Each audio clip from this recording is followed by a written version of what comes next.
How is everyone doing? And welcome to the Stat Room.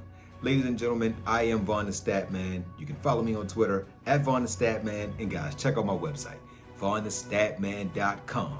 Now, you might want to go on my website a few times a week because I might be giving out a few hidden gems that can help you to win your DFS contest each week and also help you dominate your fantasy leagues.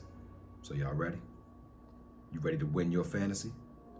All right, guys, so as you can see on the screen, this is the results from the NBA 5Studs, and everybody didn't do well.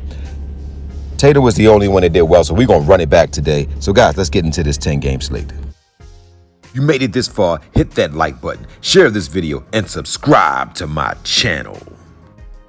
Welcome back, everyone, and welcome to the Stat Room. And I am VonnTheStatman, guys, and thanks for following me on another episode of the Stat Room.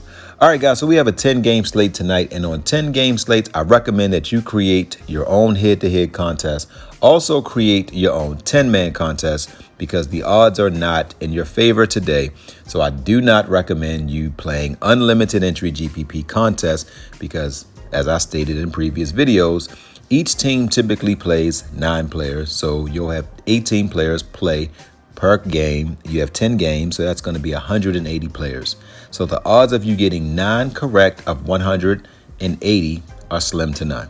So play the unlimited entry. So my apologies. Do not play the unlimited entry GPPs. You want to play the head-to-head contest, but remember, create your own contest, and also you want to do double ups and 10-man contests. All right, so on today's slate on 10-man contest, guys, I think the point guard position is going to be the most vital position for you. So I'm going to give you the point guard position, and I'm going to break it down fully. Damian Lillard is on a tear, guys. He's coming off of a 70-point game, and his last game, he actually had an off game. Still had 49 fantasy points, which is amazing. Going up against Atlanta, I'm not sure if he gets back to that 60-point mark, so I won't run Lillard today. Ja Morant is, in my opinion, he's up next, guys. He is the next LeBron James. He is the next Michael Jordan, Kobe Bryant. Ja Morant is next, guys. He is going to run this league in about 2 years. He's going to go to Denver. These are the 2 best teams in the Western Conference. We'll square off.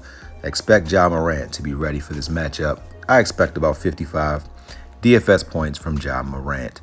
Young is a game time decision. Check back to see if he's going to play. Fox is also a game time decision. Curry is out. DeJounte Murray is typically second fiddle in Atlanta. Trae Young is the guy who gets all of the shots. He's also the creator for the team. So Murray kind of gets the scraps. You only want to run Murray if he's the starter. So if Trae Young is going to not play, then you play Murray. But if they're playing together as a tandem, you don't want to play Murray. Now, Jamal Murray is going to go off. Whenever Jamal Murray is in big matchups, like the matchup he's going to face against Ja Morant, he's going to step up and you're going to get his best game. Don't be shocked if Murray also puts up 50 fantasy points. Brunson on the road in Miami. Miami has a slow-paced offense, which means that they don't shoot the ball with 12 seconds to go on the 20-second clock. So if you're new to basketball, each team has a 24-second clock. The teams that have a fast pace, they try to shoot within 12 seconds. The other teams, they want to shoot the ball when it's 4 seconds left on the clock. So the game doesn't have as many possessions. So they're like, we're going to just maximize our possessions. So I don't like Brunson because I don't think he's going to have as much opportunity. McCollum at Golden State. I don't like McCollum at 8-1 going up against Golden State. Giddey going up against Utah. This might be one of the most overlooked games on the slate. Both of these teams will be without key members, so this is going to be a high-scoring team. Neither one of these teams favor defense at all. They don't play any defense, so stack some players in that contest. Russell Westbrook has revitalized his career, ladies and gentlemen. He's been traded a few times. The Clippers and Ty Lue are allowing Russell Westbrook to be himself. So now that Russell Westbrook has the ability and the team behind him to just say, go do you, he is balling out. Expect 40 fantasy points from Russell Westbrook tonight. Terry Rozier is now the head guy in charge. With Ball's injury, Rozier is now the starting point guard for the Charlotte Hornets. He didn't really do a lot in his last matchup. Orlando has been a much better team as of late, so I don't really like Rozier in this matchup. Dinwiddie is going up against Boston. Boston is head and shoulders above every other team in the NBA. They are, to me, the best team in the East. You can make an argument who's the best team in the West, but Dinwiddie going up against Marcus Smart, Defensive Player of the Year. I don't like this matchup for Dinwiddie. I think that Boston's going to probably blow Brooklyn out. So I don't know at his price tag, 7-6, if he's going to make value of getting you 36 DFS points. Next, you got Jordan Poole, who is just, this guy's a beast. With Stephen Curry out, no one really saw this coming from Jordan Poole in the beginning of last season. He is worth every dollar that this team is paying him, and I see him having a monster game. I think he's going to be one of the top plays on the slate, and at 7-6, Poole could get you 50 today. And if he gets you 50, that's how you win a GPP. You have to take a gamble. So if you are going to play an unlimited entry GPP, play Poole in that lineup. Next, you got Chris Paul. Chris Paul has had 3 subpar games. Kevin Durant is going to be on his second game with the team. I don't see Chris Paul having 4 subpar games. So run Paul with confidence. Fultz is going up against Charlotte, so he's going to go up against Scary Terry. I do like this matchup, but I'm not sure if I want to play him. If I'm going to go and pay $7,000, I'll get Chris Paul, who has the better matchup. The rest of the guys are out. You got Russell out, Clarkson out, and Schroeder out. I don't like Anthony. I love Marcus Smart. He will be in all my lineups, guys. Not a lot to say there. I will run Marcus Smart. I like Dennis Smith more than I like Rozier. I believe that they're going to let Rozier continue in his role as the shooting guard, and Dennis Smith will be the point guard. But Smith has phenomenal athleticism, guys. This guy can jump out the gym. Expect Smith to get you 35 fantasy points. Don't like Conley against the Lakers. Quickly, I love him against Miami. Brogdon, I love him against Brooklyn. White is not getting the minutes since Brown and Tatum are back from injury, so don't like White as well. Suggs is a hit or miss guy. He's GPP play only. Don't play him in cash games. You got Beverly. I don't understand why he's 5'5". Let's just look at Beverly's numbers. What justifies 5'5"?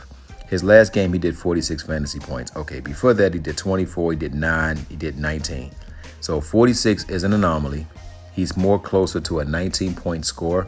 But what I like about Beverly is that he is fearless. You need guys like him on the team to win championships. He might not do a lot for you in DFS, but any championship team, you need guys like him. He's like a pit bull. He goes out there, he plays the other team's best player. So Beverly is a guy that can get you a bunch of defensive stats, but we're trying to win GPPs and stuff like that, so I don't think you want to run Beverly. Vincent, I like him against New York. I like Jones. I don't like Man on the road. I do like the Clippers against Sacramento. You have to just, if you play 8 players from that game, you probably will make money tonight. Just stack Sacramento and the Clippers. Next, you got Joe. Do like Joe. I think he's a worthwhile play. White, I like him because I think Phoenix is going to blow Chicago out, so then White should get all the fourth quarter minutes. Do like Caruso. I love Dunn against OKC. Desome, not too sure how I feel about him. Ty Jerome, when you have Jordan Poole as the starter, not sure I like him. Payne is coming off the bench. Don't know how I feel about him. Reggie Jackson, let's see how he's been doing in his role. I like Reggie Jackson. I like him in his matchup. I think he's going to get a lot of minutes. And don't like Curry, don't like Highland, and that's it. So guys, you want to win your fantasy? Start these players. You want to win your fantasy? You better start point guard Smart. You want to know why? Well, he's at home and he's on 40-point watch and get you 3 steals. So if you want to win your fantasy, start Smart.